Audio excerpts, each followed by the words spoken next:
estamos grabando, compartir, por acá, estamos grabando, compartir, ya está. Bien. Entonces, partimos. Suma de Riemann, clase número 1. Aquí, ya. Bueno, esencialmente lo que nosotros queremos hacer acá es resolver un problema bien concreto. O sea, problema bien concreto. Como esencialmente es hallar el área de una región. Esencialmente esa va a ser la motivación para introducir este concepto. Y entonces partimos con la siguiente presentación. Dice, ¿cuál es el objetivo en esta clase? Al menos es introducir la notación de sumatoria y describir la suma. Vamos a cortar aquí. Sí. Vamos a introducir la notación de sumatoria y describir la suma de Riemann de una función sobre un intervalo compacto. Aproximar el área bajo una curva por medio de área de rectángulos. Entonces, hay una figura ahí que de alguna manera nos quiere dar como motivación, que es la siguiente. Dice que si tenemos esta foto, ¿cómo podríamos nosotros tratar de calcular el área de la región que está la verde oscura? ¿Cómo podríamos nosotros intentar dar una idea de cuánto puede valer el área de la región que está en oscuro, la que está en verde? Bueno, y la idea esencial de acá, y que va a ser esencial como motivación, es tratar de calcular el área de esa región. ¿Cuál es la región de esta región, que está en oscuro? Usando el área de figuras conocidas. Entonces lo que podríamos hacer, aquí en esta parte, es derechamente, mira, podría considerar, si yo lograse medir esto, esa longitud y esta longitud, uno puede decir con seguridad que el área de la región buscada es menor que el área de ese rectángulo.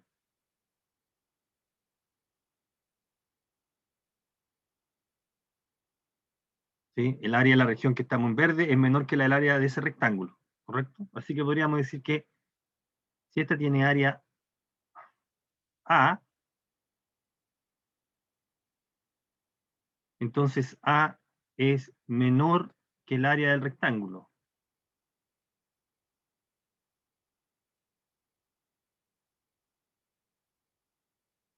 Y dice que ciertamente, por supuesto, el área es menor que la del rectángulo, pero no dice, pero en realidad, igual el área del rectángulo es como que mucho más, ¿no? O sea, igual si conocemos este número, igual no podemos dar no podemos, hay mucho margen, mucho error. Entonces uno podría decir, pero bueno, entonces lo que podríamos hacer es ir mejorando esta estimación. Es decir, en vez de tomar ese rectángulo, podríamos hacer lo siguiente, que es tomar rectángulos más chicos. Entonces, si en vez de tomar ese rectángulo, yo tomara estos rectángulos, por ejemplo, si en vez de considerar ese rectángulo, yo considerara estos otros, yo dice, por ejemplo, mira, ahí,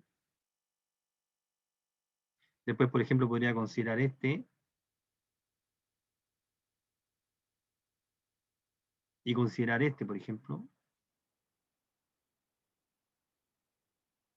Entonces, ciertamente, si logro calcular esas áreas, y sumo estas áreas, ese número es mejor, ¿no?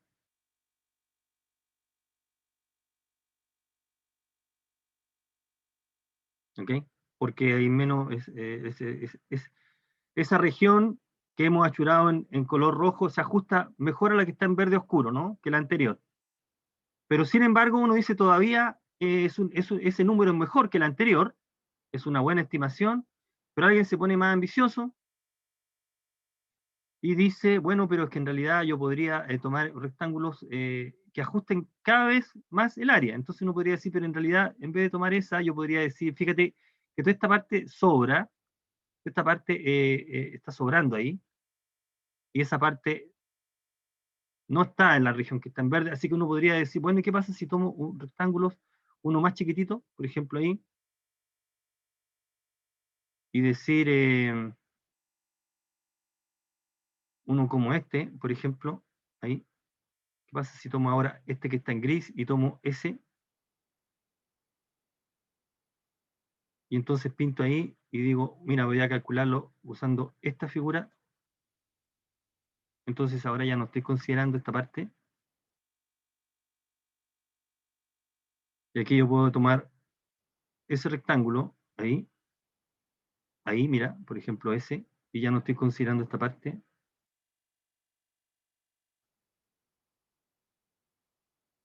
Y me puedo quedar con ese porque se ajusta bien, y acá hay parte que está molestando, por ejemplo, ese que está ahí, en el rectángulo anterior la consideré, yo podría decir, bueno, si tomo un rectángulo como este, ahí por ejemplo, y acá tomo este rectángulo, y acá tomo este rectángulo, entonces yo puedo decir que todos esos rectángulos que están en plomo, la suma de todos esos me va a dar un valor a 3, y yo puedo decir que A es menor que A2. Y ese dato es mejor, este es mejor que el anterior, si A2 es la suma de todos esos rectángulos. Pero eso, claro, y uno dice, bueno, y podría quedarme tranquilo, pero por supuesto, siempre hay pedazos que están considerados. Por ejemplo, en estos rectángulos que consideré, a veces consideré un poco más de verde claro. Entonces uno puede ir afinando el proceso. Si voy tomando rectángulos cada vez más pequeños, puedo ir llenando entonces la región y obtener números cada vez más cercanos al número que estoy buscando. ¿Okay? Bueno, ese tipo de construcción que las estamos haciendo solamente dibujos, es la que vamos a formalizar ahora. ¿Okay? Entonces, lo que vamos a presentar ahora como herramienta matemática, como concepto matemático, nos va a servir, entre otras cosas, para dar una estimación del área de regiones, como la que se está planteando en este cuadro. Fijarse que hemos aproximado el área de esta región, que es verde oscuro, por una suma de áreas de rectángulos. Por lo tanto, es fácil, de figura conocida, y es fácil calcular el área de esas figuras que son rectángulos, ¿correcto? Esa es la idea que está detrás. Entonces, en este proceso que acabo de escribir, hay primero un área, varias áreas, y se están sumando cosas. Vamos a usar entonces un símbolo que involucre una suma de cosas, de números. Aparece la noción de sumatoria. ¿Okay? Bueno, esa es la idea, a grosso modo, que nosotros vamos a considerar. Vamos a definir la noción de suma de Riemann y vamos a ver que ese objeto nos va a permitir resolver este tipo de problemas. En realidad, muchos otros problemas. ¿Okay? Entonces, una idea, podemos ir aproximando el área de esa región mediante la suma de áreas de figuras conocidas. Eso es esencialmente lo que vamos a hacer ahora. Entonces, vamos a recordar, y en esta parte no me voy a detener tanto, porque es algo que ustedes manejan de su curso de álgebra 1, con la sumatoria. Recordemos brevemente la noción de sumatoria. ¿Qué tenemos en la noción de sumatoria? Bueno, notación de sigma. ¿Ya? No me quiero extender tanto en esta parte porque es algo que ustedes manejan. Si tengo una sucesión a sub k, a sub n, yo puedo considerar la suma de los primeros términos usando el empleo de la notación sigma en forma compacta. Esa es la parte valiosa de la notación, que el lado izquierdo representa lo que está en el lado derecho, entonces es una manera muy ventajosa de trabajar con sumas finitas. Como ustedes saben, en la notación de sumatoria tenemos un índice, y ese índice se mueve entre 1 o algún valor en particular hasta uno mayor que él, ¿sí? Aquí no se ve muy grande. ¿Ya? Y se queda tácito de la notación de sumatoria que el valor de K se va incrementando en 1. K solamente, en este contexto, solamente toma valores naturales y a veces va incrementando de 1 en 1 hasta llegar al valor que se está señalando en la parte final del símbolo de sumatoria. Tenemos algunos ejemplos acá, de la suma desde 1 hasta 11 de k cuadrado. Tenemos la suma de los cuadrados desde 1 hasta el 11. Entonces, como ustedes seguramente le comentaron en su curso de álgebra, lo ventajoso del símbolo, en vez de escribir, imagínense que tenemos que trabajar varias veces con esta suma, resulta bastante engorroso tener que escribir cada vez los 11 términos, entonces el lado izquierdo resume esa idea. Tenemos la suma entonces de los cuadrados de los primeros 11 números consecutivos. Fijarse que aquí queda tácito que son consecutivos.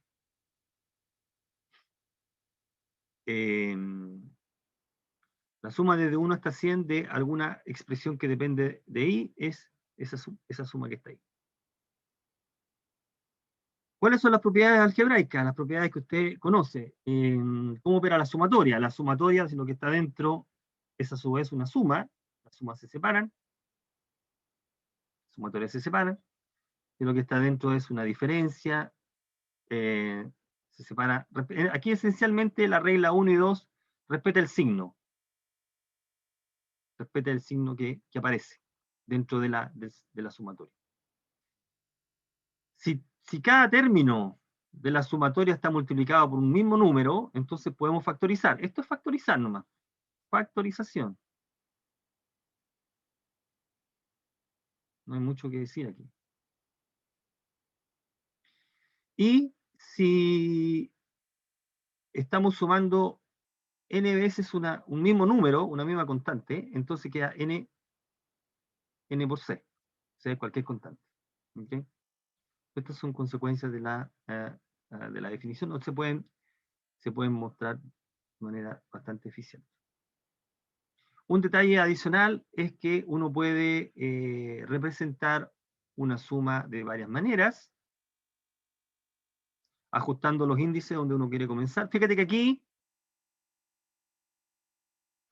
permitimos que k sea negativo. Claro, la definición, típicamente nosotros trabajamos con el índice en número natural, pero podemos permitir en algunos casos, y más adelante en otro tipo de temas, se permite que el índice sea negativo, pero siempre entero. Aquí queda tácito en el tercer ejemplo que k parte de menos 3 hasta 1, menos 3, menos 2, 1, 0, 1, de llegar ahí, ¿no? Entonces podemos considerar también índices negativos, pero siempre, insisto, enteros. Podría eventualmente. Aunque en las sumas que vamos a tratar eso no va a ser necesario. Entonces, si queremos sumar los primeros 1, 2, 3, 4, 5, los primeros números, los primeros 5 impares, la suma de los primeros 5 impares, se puede representar de esta manera, partiendo desde 1, y si la hacemos partir de un índice distinto, incrementamos como se está indicando ahí, ¿no? Por ejemplo, si la queremos hacer partir de 0, tenemos que cambiar este por k más 1. Para hacerla partir de 0, y entonces queda esta expresión. ¿Sí?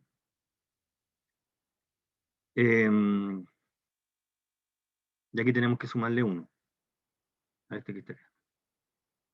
Le sumamos 1 y ¿no? Ya. Y así sucesivamente con las que aparecen ahí, ¿no? Entonces si quiero aquí hacerla partir, entonces le hago aquí, le sumo 1. Y aquí le tengo que restar. Correcto. A la que está anterior. Aquí le resto 1, ¿no? Le resto 1 a la que está arriba para llegar a esa.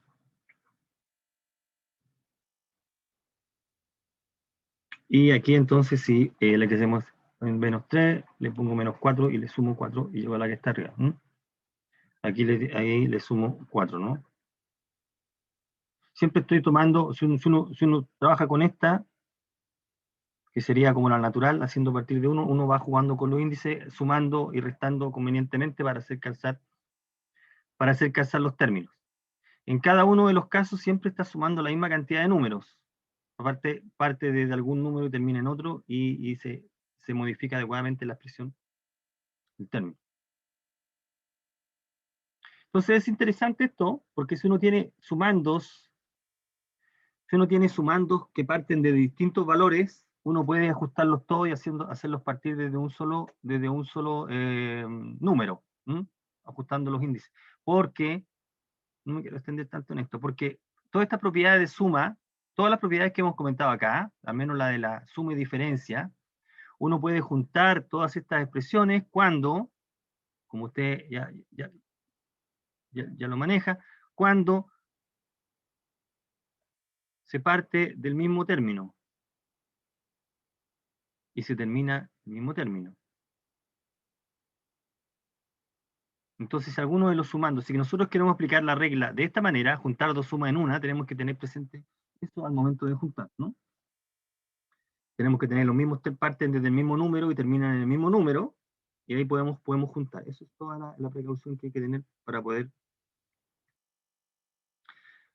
trabajar. Algunos ejemplos que vamos a ocupar fuertemente es las fórmulas que usted conoce desde su curso de álgebra. Algunas las probó por inducción, la suma de los primeros n números, la suma de los cuadrados, de los primeros cuadrados, primeros n números de los cuadrados. Está la suma del cubo, ¿cuál era la suma del cubo? La suma de los cubos, ¿cuál es? Anotémosla por acá, la suma de los cubos desde k igual 1 hasta n de k cubo. Esa que está ahí es n por n más 1 medios. Eso es al cuadrado, ¿cierto? Esa es la suma de los primeros. Y esta,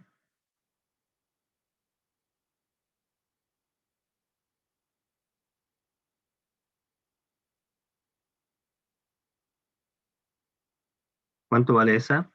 ¿Alguien lo sabe? De k al cuadrado al cuadrado. O sea, sí. A la cuarta, la suma de las cuartas potencias. La misma de k al cuadrado, pero elevado al cuadrado. La misma de k al cuadrado, pero elevada al cuadrado, dice su compañero. Sí, me parece que es así. Es esta elevada al cuadrado, dice tú. Sí, es esa. ¿Y la potencia quinta? ¿Alguien sabe? Debería ser la de K, pero elevado a 3. Debería ser k, pero la de a 3. Sí, va por ahí el hecho, ¿sí? Las potencias quintas, sextas no las vamos a ocupar tanto, pero es importante pero existen las fórmulas, ¿sí? Y si el exponente es una fracción, ¿cómo funciona? Si fuera un medio,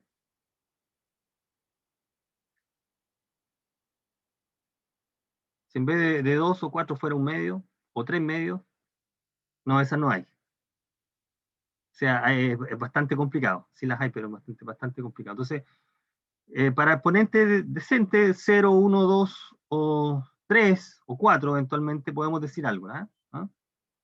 Pero después para otro tipo de sumas la cosa se complica, pero hay alguna identidad. Bueno, en el caso de la progresión geométrica, la suma de los n primeros, estos son n más 1 términos, fíjate que aquí n más 1 términos de la progresión geométrica, los consecutivos está dado por esa expresión que está ahí.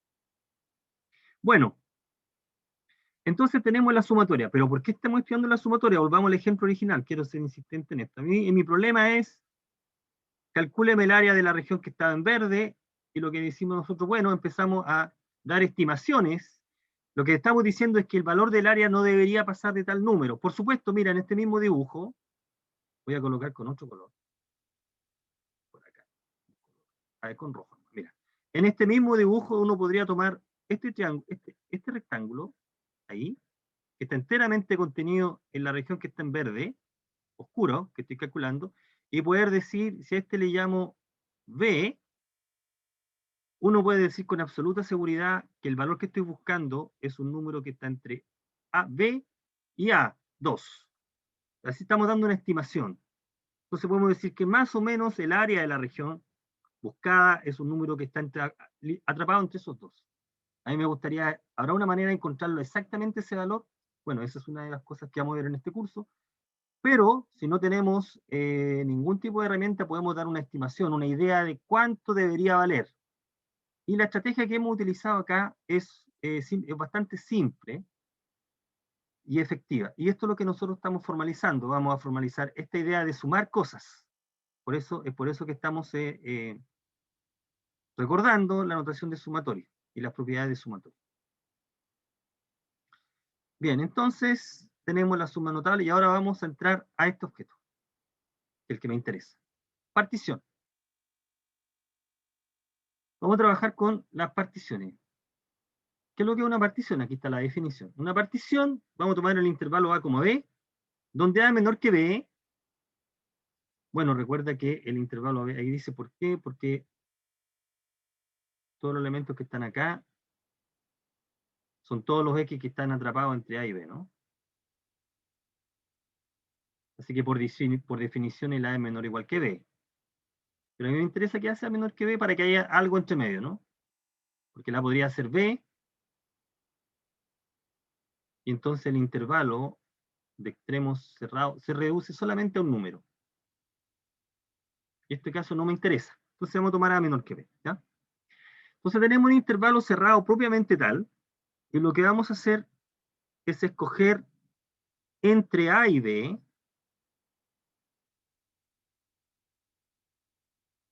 hacemos un dibujo acá, este es el valor A que es menor que B, entre A y B vamos a escoger una cierta n-1 punto, una cierta cantidad de números, como se está indicando ahí, ordenados, que va a ser x0, aquí voy a escoger entre A y B. Nosotros tenemos entera libertad en escoger tanto la cantidad como el tipo de número que está entre A y B. La única condición es que los vamos a enumerar y van a estar ordenados. El primero es A, el último es B, y entre medio están esa cantidad n menos un número, x1, x2, x3, etc. Bueno, esa es una partición del intervalo. Una partición entonces es esta colección de n más un números.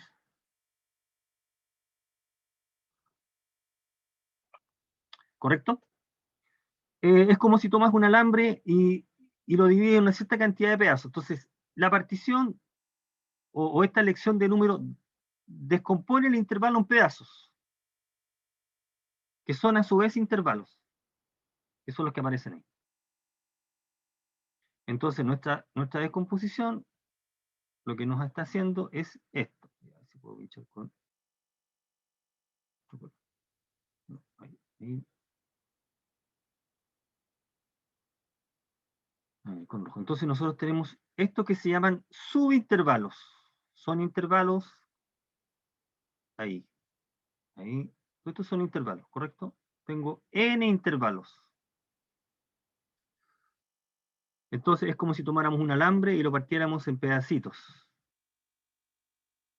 Ahí estoy partiendo el alambre en pedazos. Aquí tengo un pedazo, aquí hay otro, aquí hay otro, aquí hay otro, aquí hay otro. Puedo partirlo en tanto una cierta cantidad de partes. Ahora, la medida de la longitud de cada uno de esos pedazos es variable porque tú elegiste arbitrariamente los números. Vamos a definir el ancho del subintervalo como la diferencia que se está indicando ahí. El extremo derecho menos el extremo izquierdo en el intervalo. Este ciertamente es un número positivo, porque xk menos 1 es menor que xk, así que tengo una longitud. Cada uno de estos tiene una cierta longitud. ¿Mm? No hay ninguna restricción respecto a los números, por lo tanto, los anchos de cada subintervalo son variables. ¿Ok?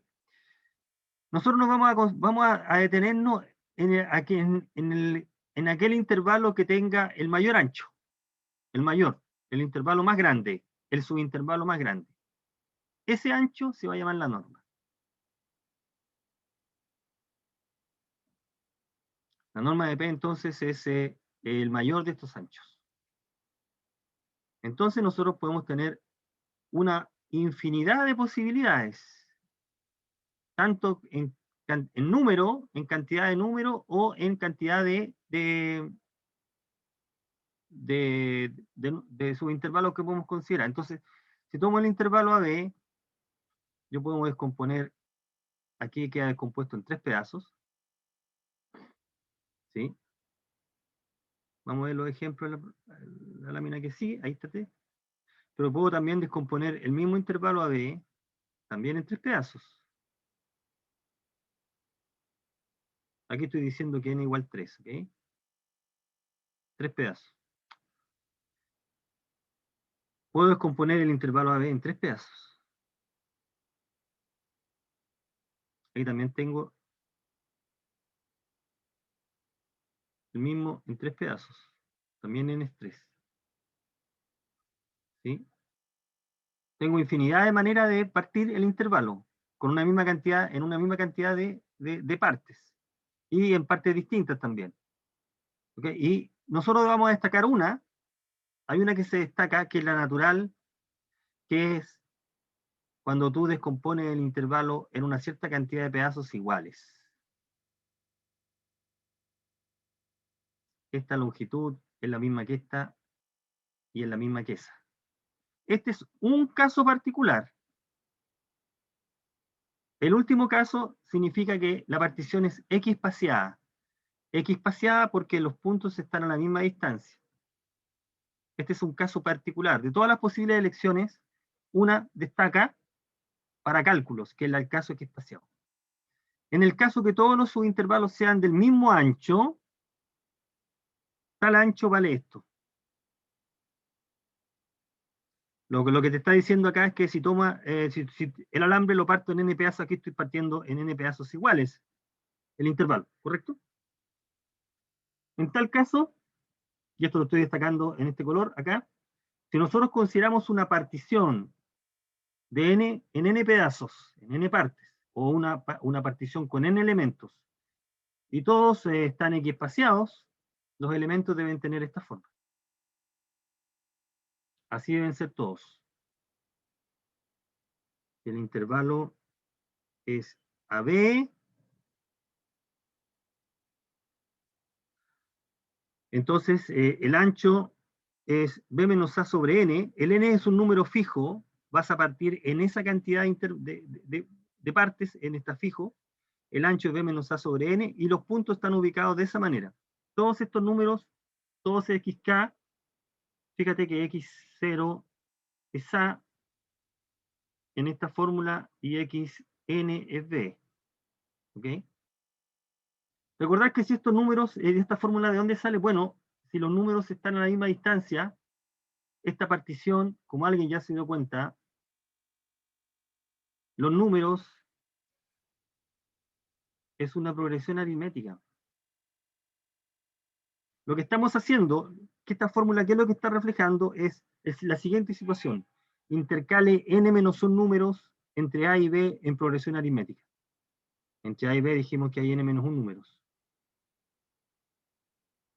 Si nosotros intercalamos entre A y B n menos 1 números en progresión aritmética, los números tienen que ser así, como se está indicando acá. ¿Ok? Entonces, de aquí sale que los números deben ser estos. Y recuerda que la progresión aritmética es, tú partes con A1D, ¿cierto? Y A sub n más 1 era A más ND, ¿no? Donde D es la diferencia. Bueno, la diferencia es B menos A sobre N. Ese número es común. ¿Bien? Entonces, esta progresión es importante tenerla presente porque la vamos a ocupar con frecuencia. La progresión es X espaciada, se llama. Veamos algunos ejemplos acá.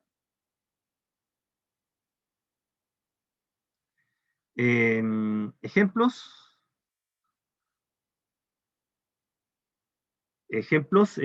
Tomemos el intervalo 0,4. Entonces, en el intervalo 0,4 vamos a considerar estos números. El 0, 1.21, 2,9897, 3,087 y 4. Esta es una partición. O mayúscula es una partición. ¿Por qué? Porque tú partes de 0 y vas tomando números mayores hasta llegar a 4, que es el último, el extremo derecho del intervalo. Aquí hay 4 puntos. Recuerde que tenemos n más 1 números. En este caso hay 5 números.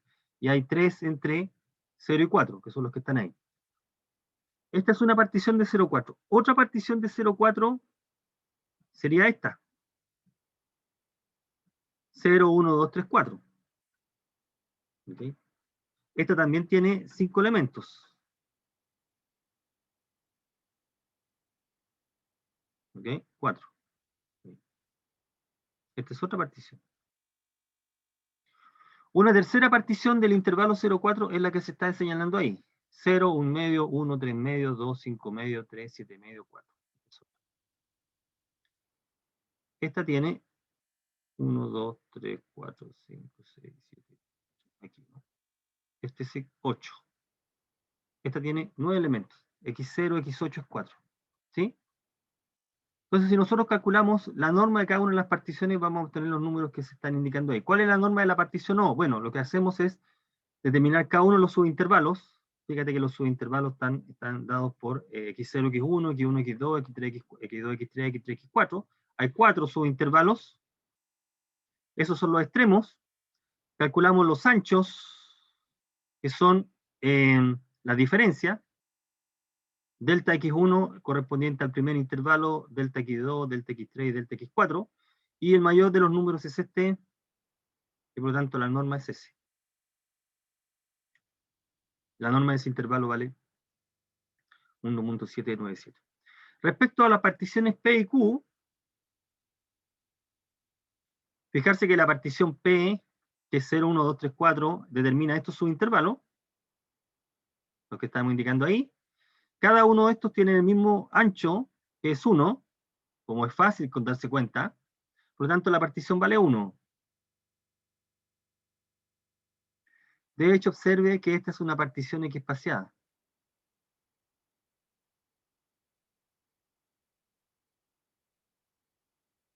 ¿Sí? Todos tienen el mismo ancho. Respecto a la partición Q, 0, 1 medio, 0. Fíjate que la partición Q, todos tienen el mismo ancho. Si uno se da el trabajo de hacer la diferencia, la resta entre 1 medio y 0 es lo mismo entre 1 y 1 medio, 3 medios y 1, entre 2 y 3 medios, 5 medios, 2, 3, 5 medios, 7 medios, 3 y 4, 7 medios. Entonces, todas esas diferencias valen siempre 1 medio. Así que también es una partición X-espaciada. La norma de la partición es 1 medio.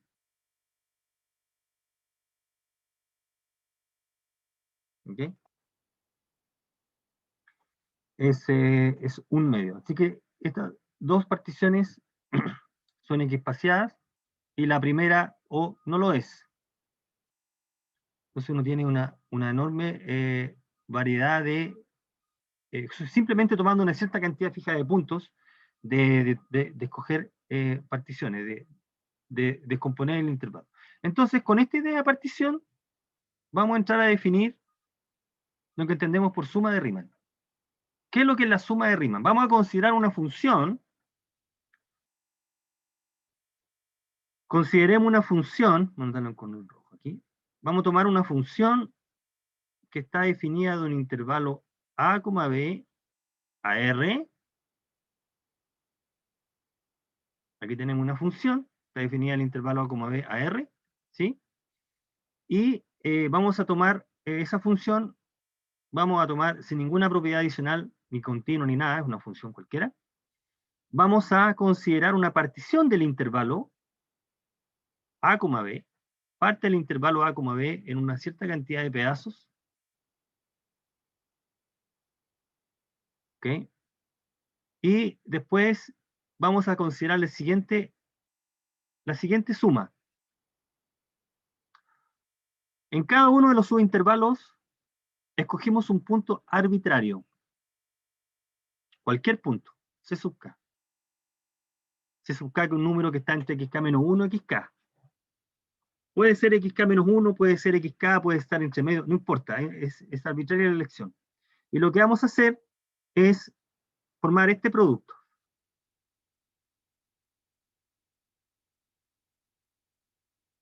La imagen del punto C sub k por el ancho del intervalo. La imagen del punto C sub k por el ancho del intervalo. ¿Ok? Entonces, y después vamos a sumar todos estos números, y esa es la suma de Riemann. Ahora, lo que estamos indicando acá es que si la imagen, recuerda que el punto C sub k es arbitrario, si la imagen de C sub k por F es un número positivo, o negativo, o cero, puede ser positivo, negativo, o cero. Entonces, si es positivo, si F de C sub k es un número positivo, este número mide algo, el que hemos encerrado en color celeste. Ese número tiene un significado, está midiendo algo. Ese número es el área de un cierto rectángulo. Tenemos esta figura acá. Tengo preparada acá. La función, por ejemplo, es x cuadrado más 2x menos 3. Fijarse que si escogemos un número, por ejemplo, en este dibujo, hemos tomado el intervalo 0, 5 medio, lo hemos descompuesto en 4 pedazos. ¿Correcto? Hemos descompuesto en 4 pedazos el intervalo. Ahí están los subintervalos. Ahí. Por ejemplo, si en el cuarto intervalo nosotros cogemos un valor de C sub k, que es este es C sub k, entonces el producto de la imagen por el ancho del intervalo nos va a dar el área de ese rectángulo. ¿Ok? Nosotros podemos hacer esto independiente del signo de F, con la diferencia de que solamente en el caso que F es positivo, el número obtenido es positivo y mide área. Entonces, cuando la F es positivo, el producto de F de C sub k por delta xk está midiendo un área de un rectángulo, como el que se está señalando ahí. ¿Qué pasa si el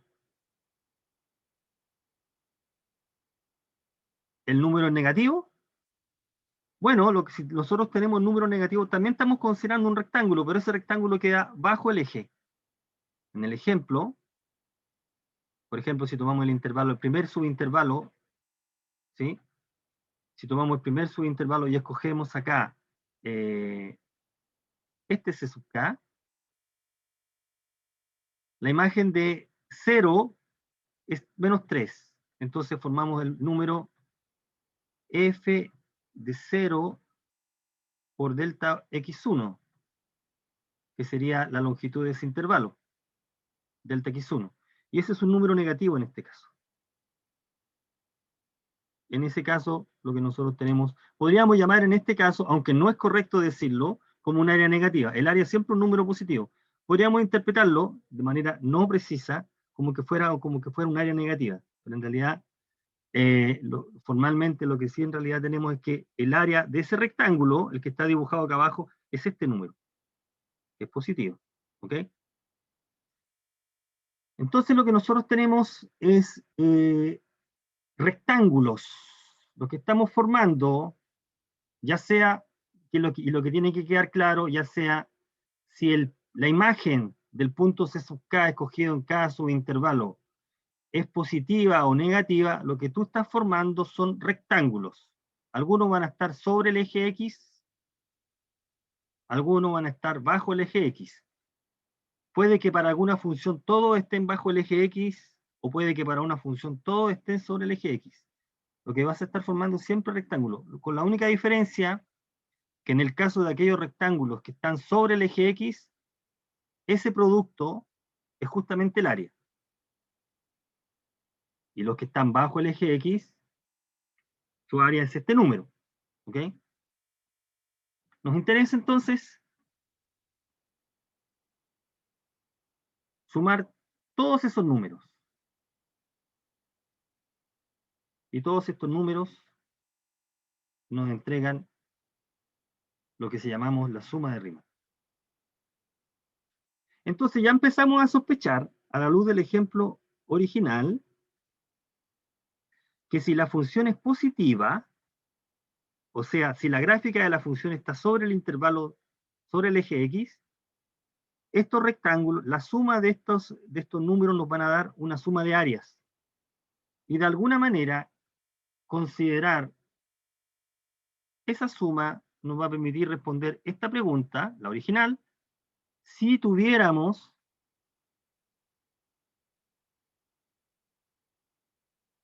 que la región que está en verde oscura,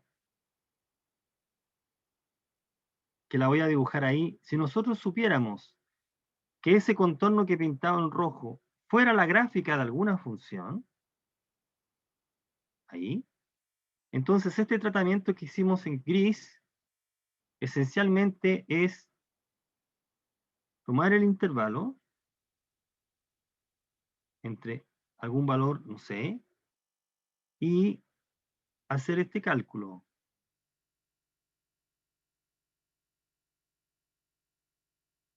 ¿Ok? Y acá puedo decir entre 0 y A, aquí puedo coger F.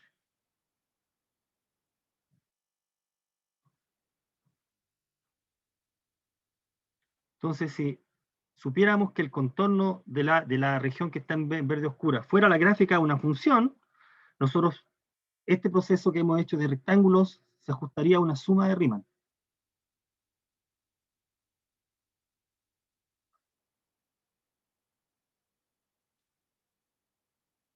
Aquí la función está sobre el eje.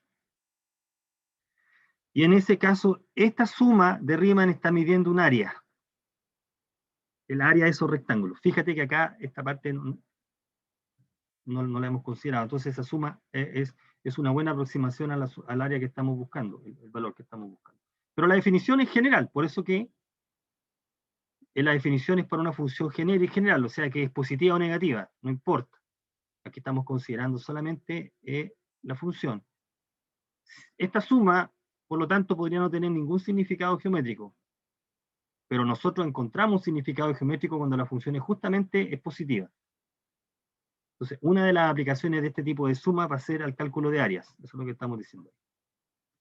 Bien, entonces, este objeto con el que estamos interesados en estudiar, el objeto que estamos diciendo ahí, ese se llama suma de Riemann.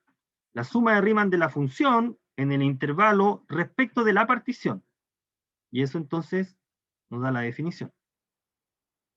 Entonces, dada la partición del intervalo AB, elegido los C sub K en cada subintervalo, calcule la imagen de cada uno de esos números y multiplique por los anchos de los correspondientes subintervalos, súmelos todos y obtiene lo que es la suma de Riemann. Esta es la suma de Riemann. ¿Bien? La dependencia entonces de P de los puntos C sub K en el intervalo fijo. Entonces, generalmente,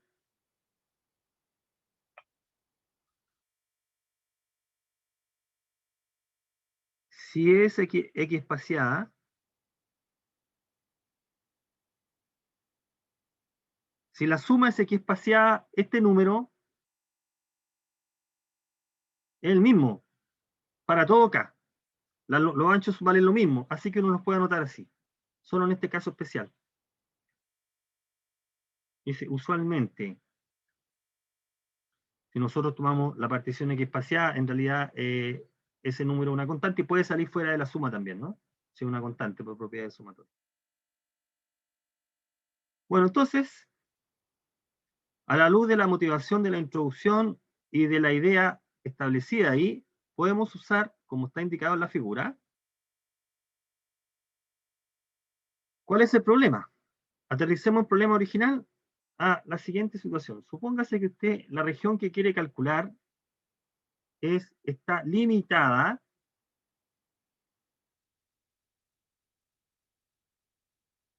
esta es la región que quiere calcular el área. ¿Cuál debería ser el área de esa región? La curva superior es la gráfica de esta función entre 0 y 1. Cuando el x se mueve entre 0 y 1, el y es 1 menos x cuadrado. ¿Cómo podemos dar una idea del número, del valor del área? Bueno, entonces para resolver ese problema lo que podemos considerar es una suma de Riemann. Consideremos una suma de Riemann para aproximar el área de esa región. ¿De qué manera? Bueno, escojamos una partición. Escojamos una partición. Ahí está la partición. Tú escoges la cantidad de números a trabajar. Ahí está. Esta es la partición. Escoges en cada uno de los subintervalos un número y tomas la imagen y forman los correspondientes rectángulos. Fijarse que en este caso la gráfica está sobre el eje X, ahí. Así que el número f de c sub k delta xk, ese número es mayor que 0. Por lo tanto, este número mide área. La suma de estos números, la suma de Riemann nos va a dar una idea del área de la región a estudiar, que es esa que está ahí. Esta. Entonces, cojamos una partición.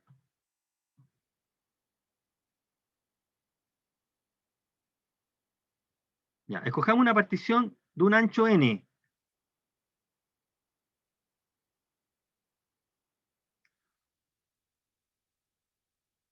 ¿Cómo son los puntos de la partición? ¿Cómo son los puntos de la partición? Fíjate que ya nosotros dijimos cómo eran los puntos de la partición si la partición es X espaciada. Si la partición es X espaciada, los puntos son de esa manera. Entonces, en este caso, veámoslo acá, mira. Tomemos una partición de tal manera que el área quede descompuesta en rectángulos del mismo ancho, el mismo ancho, por lo tanto la partición es X espaciada.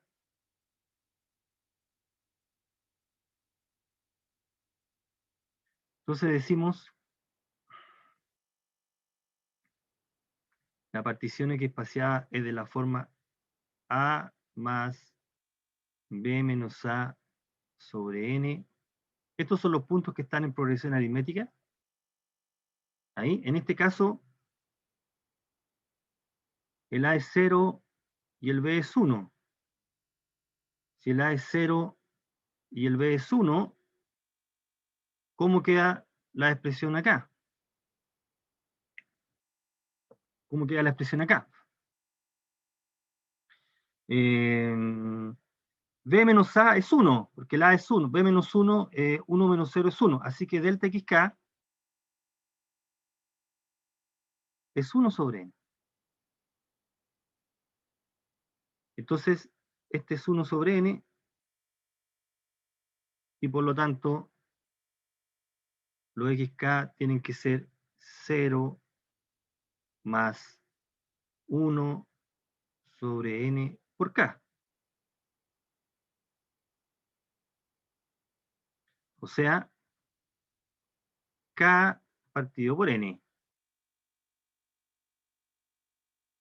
Con k entre 0, 1 hasta n. ¿Ok? Esos son los valores de k. Hemos partido el intervalo 0, 1 en n pedazos. Cada uno de esos pedazos tienen esos puntos que están ahí. Ahí en estos números. Fíjate que si cae 0 es 0. Y si cae n es 1. O sea, punto inicial 0, punto final es 1. ¿Y cuál es el paso siguiente? Vamos a construir la suma de Riemann. La suma de Riemann, que es esta.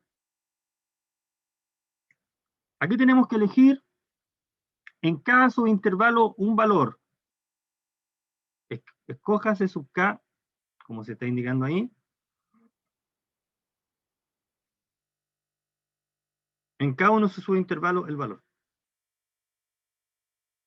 Entonces, ¿qué es lo que hacemos? Escoger. En este caso particular,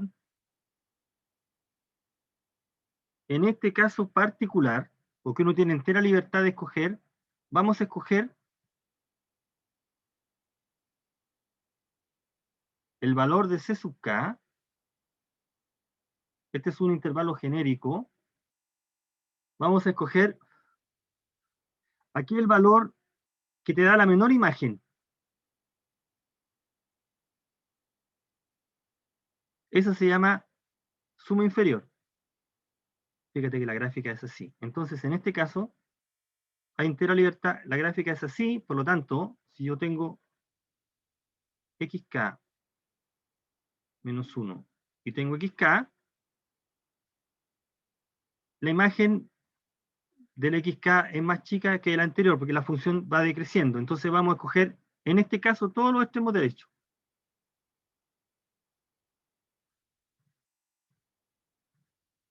Todos los extremos derechos. Insisto que tú puedes escoger en cada intervalo cualquier valor, pero en este caso vamos a escoger los derechos. Si escogemos los derechos, cada uno de los rectángulos que formemos están dentro de la región. La región los contiene a todos. Cada de la función alcanza el mínimo. Entonces, si escogemos el extremo derecho, o sea, xk, tenemos que formar el número delta f de xk o f de c sub k delta xk. Ahora, este número es constante. ¿Cuánto vale f de c sub k? Bueno, y f de c sub k es el que se está calculando ahí. F de c sub k es la función f 1 menos x cuadrado, es decir que f de xk es 1 menos k sobre n al cuadrado. Entonces ahora formamos la suma de Riemann. Estamos tomando la suma de Riemann con n puntos. La suma de Riemann sería f de c sub k por delta. Este delta esta es constante. ¿Ok? Es un número constante. La imagen entonces te da, bueno, f de k sobre n es igual a 1 menos k cuadrado partido por n cuadrado. Así que acá podríamos multiplicar por 1 sobre n y llegamos a esta suma. Y aquí lo interesante es que esta sumatoria, por las expresiones que aparecen ahí, podemos obtener una expresión para la suma de Riemann que ya no dependa de la suma, o sea, eliminar la sumatoria. Y para eso usamos las propiedades, todas las propiedades de sumatoria. Aquí tengo una diferencia, se separa en dos. Aquí está un término y la suma de 1 queda n sobre n es 1. Y aquí usamos, ¿qué propiedad? Esta propiedad. Ahí. La suma, ya recordamos arriba que la suma de los primeros cuadrados es este que está acá. Así que llegamos a que la suma de Riemann de la función está dada por, para esa partición, está dada por esa expresión. Por lo tanto, si tú das un valor de n fijo, un valor de n, tú tienes el valor de la suma de Riemann. Para n5 o n6 o n1000 vas a obtener un número. Y ese número va a ser el área de la suma de esos rectángulos. La suma de esas áreas de los rectángulos. Bueno, pero ¿por qué es interesante aumentar la cantidad de n? Aumentar la cantidad de subintervalos. ¿Qué pasa si nosotros aumentamos la cantidad de subintervalos? ¿Qué pasa si el n crece? ¿Qué va a ocurrir acá si el n crece?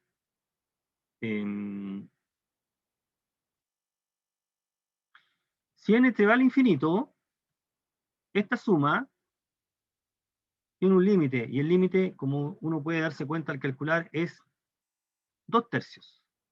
Este límite, esta parte es 1/3. Bueno, ¿y qué representa este límite respecto al problema inicial?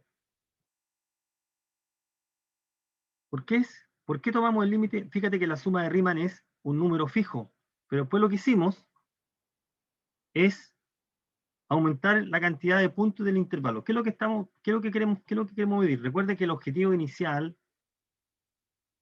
es ver si es posible dar una estimación del área. Si tomamos la suma de Riemann, por ejemplo, ya encontramos un número. Ese número, por construcción, es menor que el valor del área que estamos buscando. Entonces decimos que el área es más o menos como el número que está ahí. ¿Qué pasa si aumentamos los puntos de la partición o aumentamos el n? ¿Qué es lo que estamos haciendo? Bueno, para chequear eso que está ahí, nos estamos aproximando, que se aproxima más exactamente. Muy bien, mira, quiero hacer este ejemplo acá, me estoy cerrando, mira, para que hagamos un ejemplo. Voy a considerar otra función para que se vea, mira, la misma idea. A mí me interesa que usted entienda por qué va a ser relevante que el n vaya al infinito. Mira, tomemos la función f de x, en estos 3 minutos que me quedan, lo vamos a comentar, mira. Tomemos la función x cuadrado menos 4x más 7 en 5, ¿ya? Muy bien, vamos a tomar la partición x espaciada. Si tomamos 4 puntos, la suma de Riemann es esta.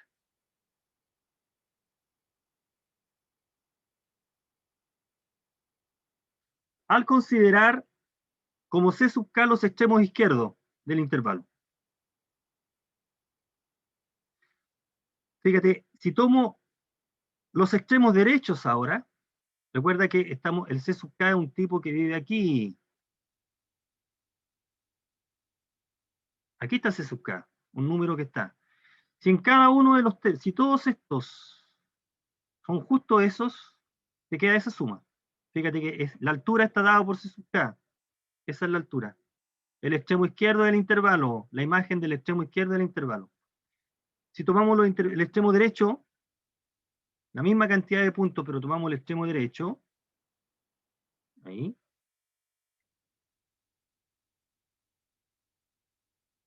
ahí, ahí, ahí, ahí, ok, vamos a obtener otra suma de Riemann, otro número, ok, entonces tenemos para la misma partición dos sumas de Riemann, dos valores distintos porque hemos elegido los valores de C sub k distintos. ¿Qué pasa si ahora en vez de tomar 4 puntos, tomo 8? Cada uno de los intervalos se va haciendo menor, la partición es una X espaciada y tenemos esa configuración ahí. Esa con el extremo izquierdo y esta con el extremo derecho. La región limitada por la parábola es esta, es entre 0 y 5.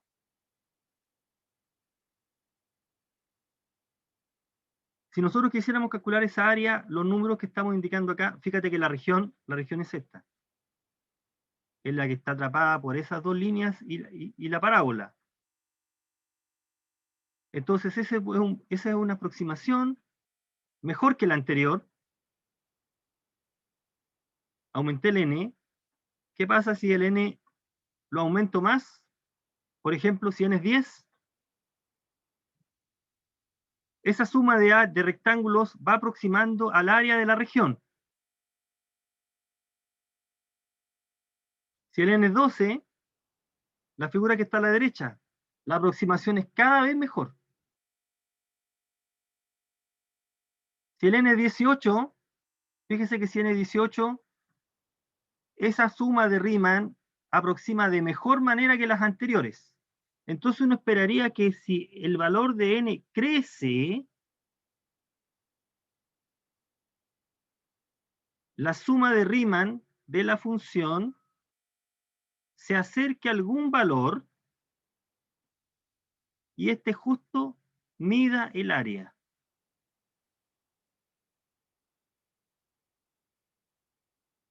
Entonces, si la suma de Riemann, cuando el n crece, se acerca a algún número, ese número debería ser justamente este número. Por eso que va a ser interesante estudiar las sumas de Riemann cuando la cantidad de puntos comienza a crecer. Porque si terminé con esto. Porque si esa suma de Riemann, cuando el n crece, se acerca, tiene límite, entonces dicho número va a ser el que estamos buscando. ¿Mm? Por eso que resulta interesante saber qué pasa si el n crece. Porque en el límite, ese valor va a ser el que estamos buscando. De hecho, el área de la región es justo 2/3. El área de la región encerrada, la que está en verde, es justo 2/3. Esta área vale 2/3.